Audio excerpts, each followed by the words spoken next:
આ ટાઈમ જો 7 વાગે પહેલા આવી ગયો તો આ ભાઈ મોડો આવ્યો છે. એ મોડું બતાય તારું બ્લોગમાં આવવાનું છે. અરે અહીંયા સનસેટ થઈ રહ્યું છે આ બાજુ મહાવીરનો વ્યૂ છે. હેલો ગાઈસ, જય શ્રી રામ. સ્વાગત છે તમારું મારા નવા બ્લોગમાં. અત્યારે એક્ઝેક્ટ 6 વાગ્યા છે. 6 વાગે પહોંચવાનો ટાઈમ હતો, પણ ટ્રીપમાં એવું છે 5-1 મિનિટ આગું પાછું તો થવાનું જ છે બધાને. અત્યારે હું પોસ્ટ સ્ટાર્ટ કરવા બાઇક રાખ્યું છે.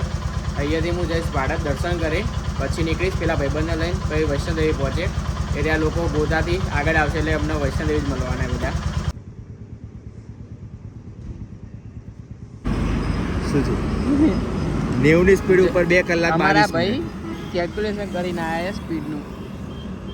60 ની સ્પીડ ઉપર કેટલા કલાક થાય? 3 કલાક 33 મિનિટ નહીં, બરાબર 55. હા ઓકે યાર, 3 કલાક 33 મિનિટ. અને 80 ની સ્પીડ ઉપર જો, એટલે તું 90 ની સ્પીડ ઉપર ચલાવે બરાબર, અને 80 ની સ્પીડ ઉપર ચલાવે, એમાં જો ખાલી 18 જ મિનિટનો ડિફરન્સ છે. પણ સામે આપણે બ્રેક નહીં લેવાનો. આ તો શું થઈ ગયું, કલાકનો બ્રેક આપણે ક્યાં કમિટમેન્ટ છે. મને પૂછે બરાબર કીધું તું હેડેક તો શું એ વસ્તુ આવા કેલ્ક્યુલેશન કરીને બેઠો કાલનો આ બધું જોવે. પણ જો આપણે 60 ની સ્પીડ ઉપર જે કેટલું સેફ એન્ડ સાઈડ જઈએ બરાબર, હવે 3 કલાક 33 મિનિટ બરાબર, એમાં આપણે 1 કલાકનો બ્રેક લઈએ એટલે 4.5 કલાકે આપણે પહોંચી જઈશું. તું આંખો બંધ કરીને બેસી જજે, નકર તો નહીં પહોંચી આવી રીતે તો ભેગા ના થવાય. આ રોડ તું આવી ગણતરી ના મારે યાર, તારા ત્યાંના રોડ નહીં કેનેડાના, ઇન્ડિયાના રોડ છે. અરે તો બી પહોંચી જઈએ ભાઈ, ડોન્ટ વરી. ના પહોંચાય. અત્યારે અમે બે ઊભા છે, એરિયા બધું જો આવે આ વૈષ્ણોદેવીનો બ્રિજ છે ને, એટલે ઉપરથી જ આવશે, કેમ કે ગોતાથી આવે ને તો નીચે આવવું પડે એમને. તો અમે આ બ્રિજ વટીને જ ઊભા છે. તારી કેલ્ક્યુલેશન પ્લીઝ વચ્ચે ના લાવતો, અને બોલ ના કરતો. અત્યારે આવતા એટલી બધી વાર સંભળાવી દીધું ને, એમ ચલાવાય તેમ ચલાવાય. પહેલી વાર બાઇક ચલાવ્યું, મને કે આવડે છે ને બાઇક. આ કુશ જોશે ને તો કુશ બોલવાનો જ છે, મને એને કીધું છે આ વસ્તુ. નાઈ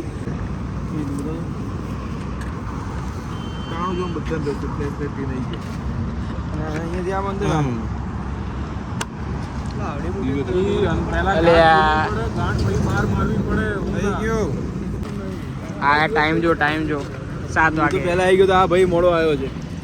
એ મોડું બતાય તારું બ્લોગમાં આવવાનું છે. અરે 3 4 5 6 બાઇક છે ટોટલ. ભાઈ પહેલો બ્રેક લઈ લીધો અને બાઇક આ રીતના પાર્ક કરી દીધા બધાના. થોડા અસ્તવ્યસ્ત છે પણ ચાલી જાય. શંકુશ વોટર પાર્ક આગળ લીધો છે, ઇસ્કોન. હવે ચા નાસ્તાનો ટાઈમ થઈ ગયો. હવે મે બી હવે 2 જ બ્રેક લેવાનું થશે આના પછી. હવે જોઈએ, કેમ કે એક બ્રેક લેવાનું થશે જ્યારે આપણે ચડશું આબુ ઢાળ, એની પહેલાં, અને બીજો એક વચ્ચે લેવાનું થશે. ગાઈસ અત્યારે અમે બીજો એક બ્રેક લીધો છે, એ અત્યારે પેટ્રોલ પંપે બધા ઊભા. જેના પેટ્રોલ પુરાવું હતું એને પુરાવી દીધું. અને હવે ટોટલ કિલોમીટર કહું કેટલા થયા. અમે પાલનપુર આગળ ઊભા રહ્યા 133 કિલોમીટર થયા. હવે અહીંયાથી સીધું આબુ રોડ જ બ્રેક લઈશું, જે નીચેનો ભાગ છે તે આગળ. બીજા ક્યાં બ્રેક લેવાનો ટાઈમ આવે એટલે હવે મેન નહીં ખાતું, કેમ કે જો 10 વાગી ગયા, હજુ પહોંચતા વાર લાગશે ને ગરમી બહુ ગજબ છે, એટલે એક જ ગોમાં નીકળી જવું છે. ફાવાય ને એકદમ કમ્પ્લીટ. હવે આ હેલ્મેટ છે સારું, પણ બહુ ભારે છે ને, તો પહેરે ડોકું રહી ગયું. એવું દુખાય ને આમ કે ના જાણ કાઢીએ ને તમને સારું લાગે. હજુ તો અહીંયાથી પાછું પહોંચવાનું આબુ, અને ત્યાં ચલાવવાનું, તો કંઈ રિટર્ન આવવાનું, અઘરું પડવાનું. હા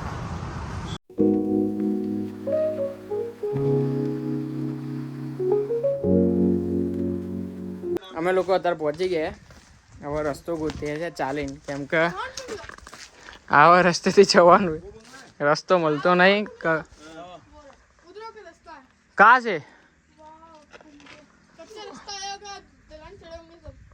बाइक लानी हो तो बाइक भी आ जाएगी. कहाँ से?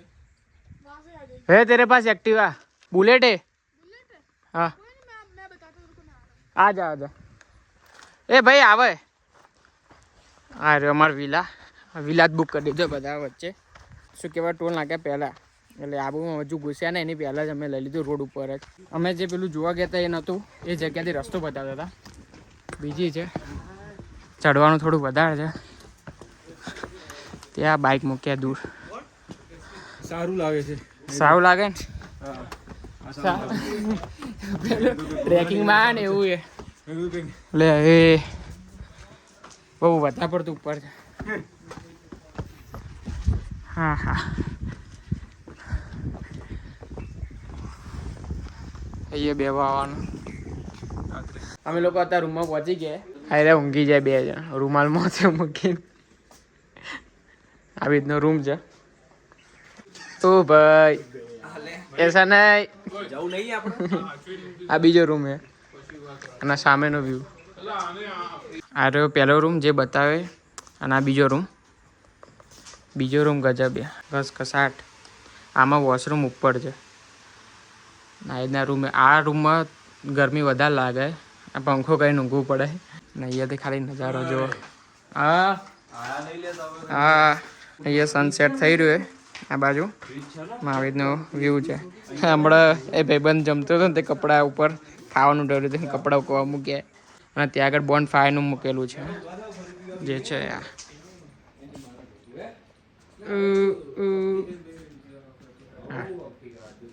રાત્રે મેર પડશે ને તો બોન ફાયર કરશું. થશે થયું. હા બસ થઈ ગયું ને. બસ તો હવે મજા કરો. હવે મજા કરો. ગાય તો હું અને અક્ષિત 2 જણ હતા વિલામાંથી બહાર નીકળ્યા છે કેમ કે ત્યાં વિલામાં એકલું પંજાબી મળે અને પંજાબી અમને બેન ખાવું નહીં અને પેલા બધાને ત્યાંથી જે છે ને વિલા એરો આબુથી બહાર છે તો અંદર આવવાનું આબુમાં આવવું પડે તો બાઇકમાં ઠરી જાય બધા. તો ઠંડીનું એમને બહાર નહીં નીકળું કે અમારે ભલે પંજાબી તો પંજાબી ખાઈ લઈશું. અને બપોરે ત્યાં જ હોટલમાં જ જમ્યા હતા તો અમારે તો ઈચ્છા નહીં પંજાબી ખાવાની.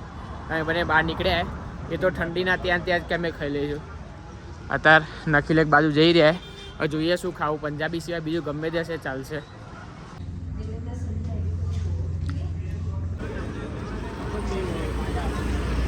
અત્યારે અહીંયા આમને ડિનર કરી લીધું. આવો ગુરુજી. જય શ્રી રામ. હવે અહીંયા બોન ફાયર ચાલુ કર્યું. હવે બોન ફાયર કરશું. બોન ફાયર કરીને ભાઈ હવે ઊંઘી જઈશું. તો તમે આ વ્લોગ સુધી જોયો હોય તેને લાઈક કરી દે, નવો તો સબસ્ક્રાઈબ કરી દેજો.